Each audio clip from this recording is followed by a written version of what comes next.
Hello, my friends.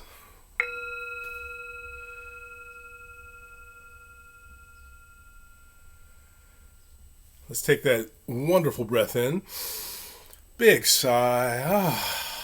Let the breathing come back to normal. And just feel that deeply recessed relationship to inner peace. Eyes opening. Thank you for joining me. My name is Drake, and this is the Touching the Edge channel, and we are involved with the 40-day invitation to genius. This is day 22, so we are really moving forward with this, and I'm asking you to be aware of how powerful you can be in this day, depending on what you choose to focus your attention on. We know that, for instance, respiration and inspiration are related. And so when we recognize that, we understand that breathing techniques can be part of us getting inspired.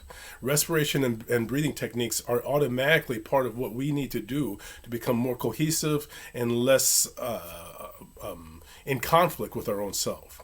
And so I'm asking you to be aware of this, and I want to tell you the story of the burning house. The Lotus Sutra tells a story about a man who's walking with a large group of children that are all his children. And suddenly they're walking by a dilapidated old house, as bad as you can imagine. And suddenly his children all run in. Now they're too young to listen to him. He can't reason with them, and they're too many to grab.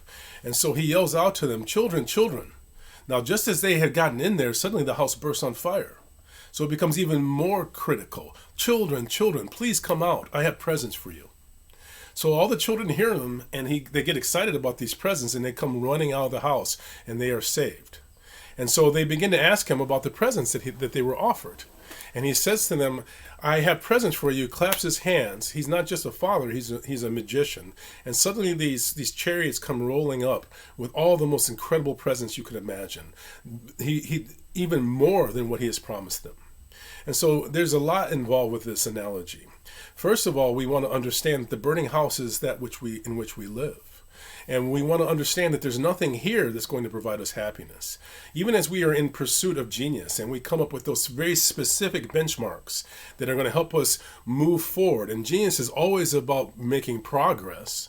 Even as we move forward, we know that as we hit these benchmarks, whether you learn to do some new skill or whether you have some professional dream, maybe you want to become a professional actor, whatever it might be, the achievement of your dream is not going to bring you happiness.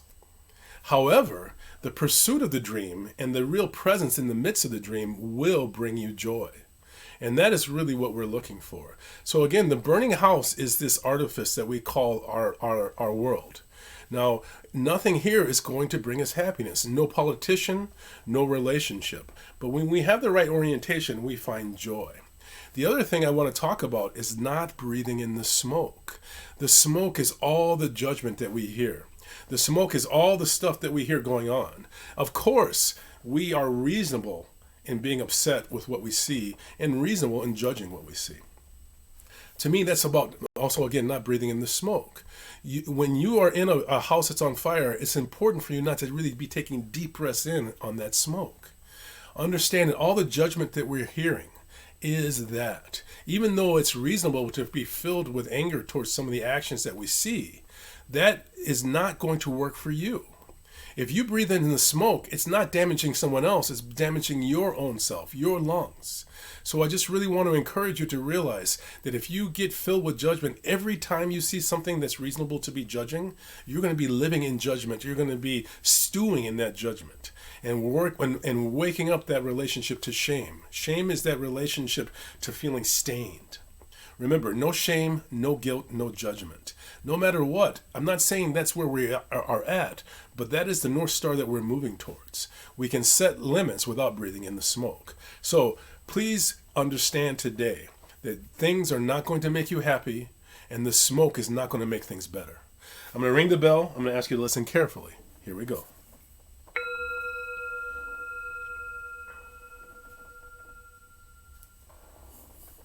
I'm going to bring my hands into prayer position. That smoke obscures. Love clarifies. Namaste. Thank you very much, and I hope you have a wonderful day today.